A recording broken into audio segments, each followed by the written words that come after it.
My brother and father has lost their hair, but he was just very humble. He'd look at them, and they're like, "Arr." And within minutes, for 10 years in a sport like UFC, it is so difficult, where anything could happen.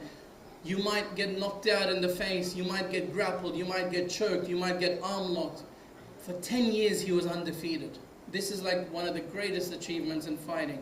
So we find people, giants like him, that we find even today. They were non-Muslims, right? So at that time there were big names like Marhab, Amr ibn Abdwid, that when people, the Muslim army, saw these people, Marhab or Amr, come forward, they would tremble. Oh my God, it's him. They would shake. We know some companions ran away. Yet Imam Ali at a young age would say, Ya Rasulullah, let me fight them. Let me show them faith versus kufr. We find that Imam Ali, we are so proud of him. Why? Because he's Asadullah, lion of God. He's known as Haydar Karrar. That in the battlefields, when he would be fighting, that a cry would come out in the skies from the angels, and it would say, La fata illa Ali wa la sayfa illa Dhul Faqar. There is no brave man like Ali, and no sword like Dhul Faqar. What is Dhul Faqar? Dhul Faqar is the name of Imam Ali's sword, and it means a two-pointed sword, because if you see, his sword has 2 points. So we find that the greatest name that comes to mind, and possibly in history, one of the bravest and warriors of all time, was Imam Ali. Not many people know this, but did you know that in the heat of the battle, Imam Ali is also just human? He has emotions like us, such as fear and pain and anger.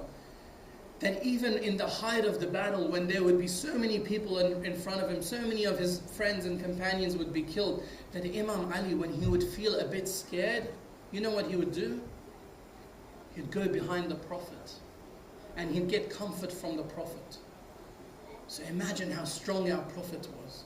That he himself, Imam Ali, says, Ana abdun min abid Muhammad. I am the servant of amongst the servants of Muhammad. Sallu ala Muhammad wa ali Muhammad.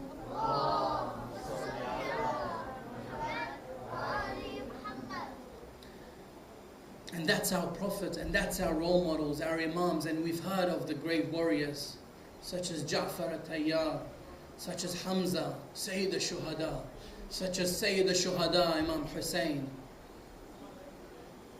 That they were balanced individuals, not only people who displayed the strength of the inner self, that they could have easily bullied people. They were the people in power, such as Prophet Muhammad, Imam Ali, who was the caliph at the time. Yet you find that someone like him, he was seen that he's got bread in his hand and he's struggling to break it. And then companions would see him and said, Ya Ali, Ya Haydar al-Karrar, Ya Asadullah al-Ghalib, you're the one who removed the gate of Khaybar, you can't even break bread. Imam Ali said, when I would do all that, that was for Allah, this is for my nafs, this is for my hunger. So there were gentle people, there were kind people, Imam Ali and the Ahlul Bayt, and that's why we love them. So as much as people will tell you, don't learn something like martial arts or whatever, on the contrary, our Prophet told us, teach your children 3 things. Archery. Today archery is not that practical. It's something like use of the gun. Teach your children archery, horse riding, and swimming, ahsant.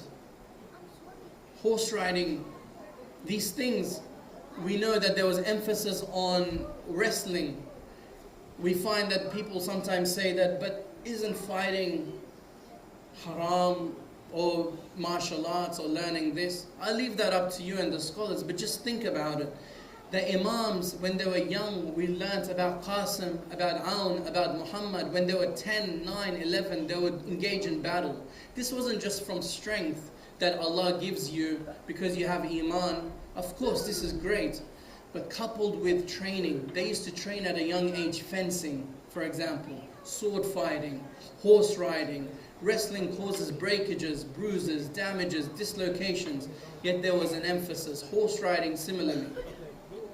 So we should all, parents, brothers, sisters, we should learn to be balanced, complete human beings. That we should learn how to defend ourselves. We should be strong. Go to the gym. Be strong, but don't be a show-off. Learn how to fight, but don't be a bully. And as I said, often we find when we have those things, when we have big muscles, we're likely to be show-offs. When we know how to fight, we're likely to be bullies. But look at our role models, the perfect balance, the softest of the people. That the weak amongst the companions would be able to dare say things to Imam Ali.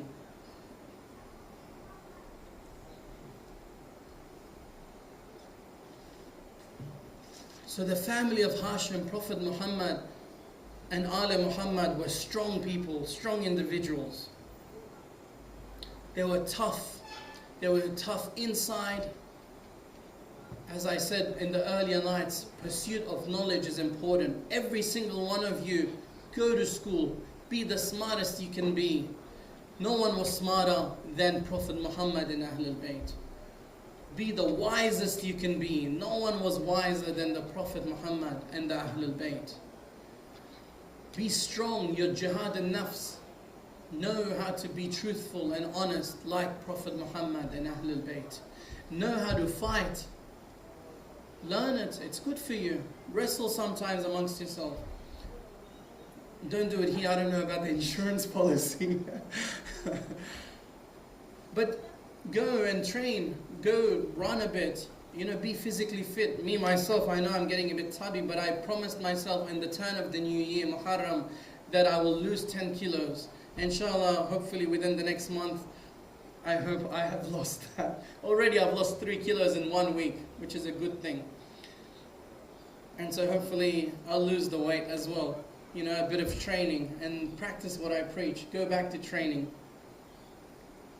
So we find that Muhammad wa Ali Muhammad were noble people, kind people, strong inside and outside. Now let's go towards tonight. Who we're talking about? We're talking about someone very brave, someone noble, and someone who fought not externally, but he fought his inner desires. And when the time was required, he could have fought and killed everyone on the battlefield. And it is said that when this person that I'm about to introduce you, when he went to the battlefield, he was so well known and scared that people would move back. And he could kill so many people that everyone would be afraid, and then they could have taken over the river Euphrates and made them die of thirst. So one of the bravest of the Holy Prophet's followers was Ja'far At-Tayyar. I don't know if you know him. He was the brother of Imam Ali. In the Battle of Mu'tah, Ja'far At-Tayyar, he was the flag bearer. He held the banner of Islam. And in that battle, he was outnumbered. There was too many people on the other side. And so he was killed. When the news reached the Holy Prophet, he cried and prayed for Ja'far's soul. And Jibreel alayhi salam came down and said, "Don't worry, Ja'far's hands have been cut off, but Allah has replaced them with wings in heaven." So when this happened, Imam Ali was sitting next to the Prophet. And Imam Ali said, "Ya Rasulullah, pray to God that I too die fighting in your cause and in your way in the battle of Haqq and become a shaheed, a martyr." Holy Prophet looked at him, smiled and said, "Ya Ali, your death has already been decreed, that you will die while you're praying, you will die in the masjid. But don't worry, Allah subhanahu wa ta'ala will give you a child that will die in this way, and he will die in the battle of Karbala and Ashura." So from that time, Ali alayhi salam eagerly waited for a son. And we mentioned a few nights ago, he knew that his son Hussein will face what he did face. And he knew that Hussein would need a companion and a supporter. And so he went out and married who was called al-Baneen, Fatima Kalabiyya.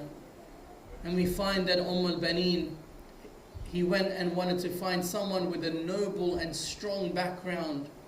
And that's why he married Fatima al-Baneen. And the result, they had a son, Abu Fadl Abbas, Qamar Bani Hashim, Bab al-Hawa'ij. That's who we will be talking about tonight. Sallu ala Muhammad wa ali Muhammad.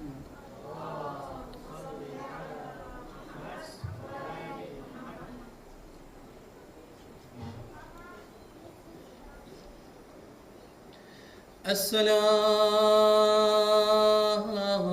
على الحسين وعلى علي بن الحسين وعلى أولاد الحسين وعلى أصحاب الحسين.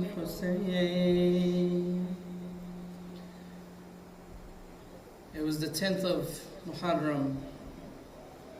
Imam Hussein was passing through a camp in which Qasim ibn Hassan and his son Ali Akbar and Abbas were sitting and were discussing a matter. Imam Hussein was standing next to them and said, and he heard them say, Ali Akbar said, tomorrow I will be the first to defend my father. I'll be the first to die. I'll be the first to give my life for Imam Hussein. At that time, Abu Fadl Abbas interrogated and stopped Ali Akbar and said, Ali, you're the strength of the... Ali, you are Imam Hussein's son. You are his eyes. You are his love. You are his elder son.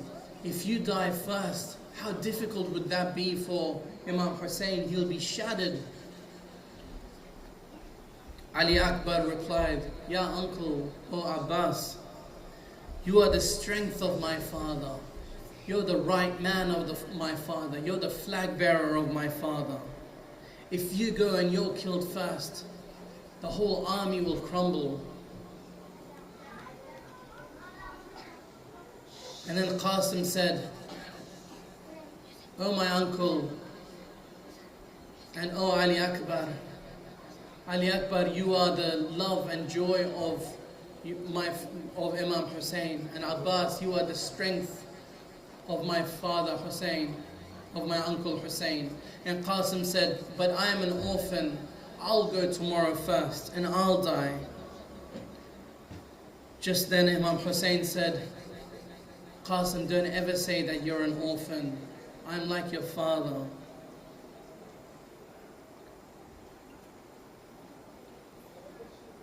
And Hazrat Abbas alayhi salam really wanted to defend, because these people were cruel people, and he wanted to defend the honor of the family of Rasulullah. But Imam Hussein forbade him from fighting.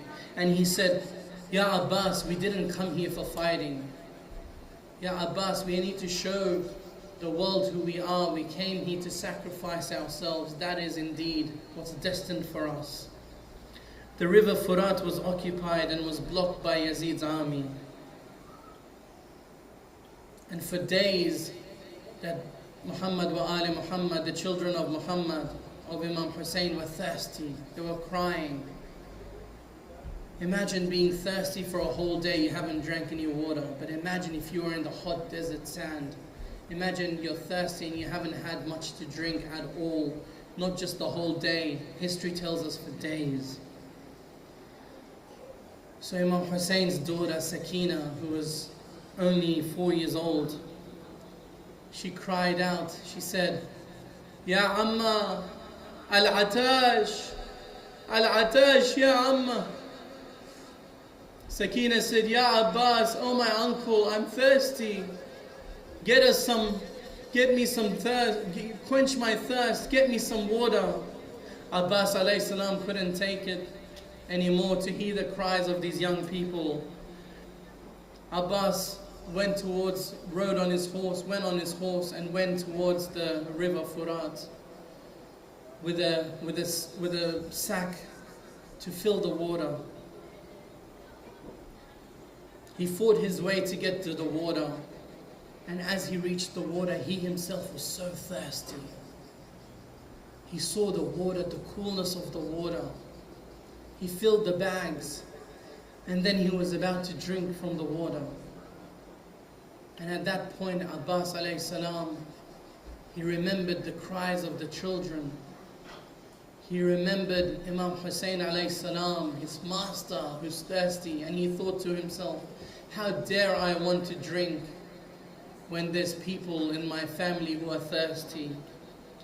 So he rode on his horse back and headed back towards the camp to give water to the children of Imam Hussein and to the women and children. As Abbas alayhi salam went back, people were too coward. They were cowards, as I said. They would tremble at the thought of facing Abbas alayhi salam. So what they would do, they would hide, and they'd throw things at him, and they'd throw spears at him, and they'd throw things, and Abbas alayhi salam's trying to dodge. Next thing you know, Abbas alayhi salam's hand got cut off. His hand got cut off, and the sack which he was carrying, he quickly, before it got cut off, he gave it and passed it to his left hand. Blood is gushing out of his arms, and people are crying of thirst, and people are seeing from a mile away what's happening. And they keep trying to attack him, and they try and attack him, and then someone cowardly strikes Abbas alayhi salam's left hand, and his left hand is now cut off, and he grabs the sack in his mouth. And now, like Ja'far al-Tayyar, he has no hands, it's been chopped off. Abbas alayhi salam, he wants to get back to the camp because he promised Sakina some water. He said he will quench her thirst. The sack is in his mouth, and now someone threw an arrow and it's in his eyes. Imagine the pain of an arrow in your eye and the pain you're having from your hands being cut off. Abbas alayhi salam, he fell from his horse. And usually when you fall from your horse, what happens? You take out your hand and you stop the pressure of the ground. But Abbas alayhi salam had no hands. He fell down and he had an arrow in his eyes, and imagine how much deeper it went. Salamu alayka ya banu, ya qamar bani Hashim, ya Abbas. Abbas alayhi salam, he fell to the ground, the water spilt on the ground, on the hot desert sand. Imam Hussein saw this and rushed towards him. Imam Hussein saw it and saw that his brother Abbas is on the ground. Abbas alayhi salam is lying there. Imam Hussein puts his head on his lap. Abbas alayhi salam said, I'm so sorry, tell Sakina I couldn't bring the water to him. Don't even bring my dead body back, because I don't want her to see the disappointment that I came back even though I'm dead and I didn't bring water, because I promised her. Abbas alayhi salam is slowly about to travel and meet his father Ali ibn Abi Talib. And Abbas alayhi salam said, Ya Mawla, Ya Aba Abdullah, I'm so sorry that I couldn't defend you. I know I was your flag bearer, but I couldn't defend you. I couldn't even bring water for the thirsty children of yours. Aba Abdullah alayhi salam, with tears running down his eyes, with his Abbas's hand on his lap, said, Ya Abbas, From when you were young, you called me Mawla, leader. From when you were young, you called me master. From when you were young, you called me Aba Abdullah. Just once, Ya Abbas, call me brother, call me Akhi. Abbas turned to him and said, Hadir, Ya Mawla, and said, Assalamu alayka, my Akhi, my brother, my master, my Imam. Abbas alayhi salam closed his eyes and he left the world and he died. Inna lillah wa inna ilayhi raji'un. Sallu ala Muhammad wa ali Muhammad. Brothers and sisters, stand up. Everyone call out, Ya Abbas, Ya Abbas, Ya Abbas, Ya Abbas. Everyone, Ya Abbas, Ya Abbas, Ya Abbas, Ya Abbas. What happened in the camp? Let us remember. What happened in the camp? Let us remember. Everyone's thirsty, calling for water. Everyone's thirsty, calling for water. Ya Abbas, Ya Abbas, Ya Abbas. Call Abbas, Ya Abbas. Abbas was thirsty, was getting weaker. Let us remember and understand what happened in Ashura, in that land. In Karbala was the progeny, thirsty, hungry, facing tyranny, and the cries of the children everywhere, and the cries of the children everywhere. Everyone's thirsty and in despair. Everyone's thirsty and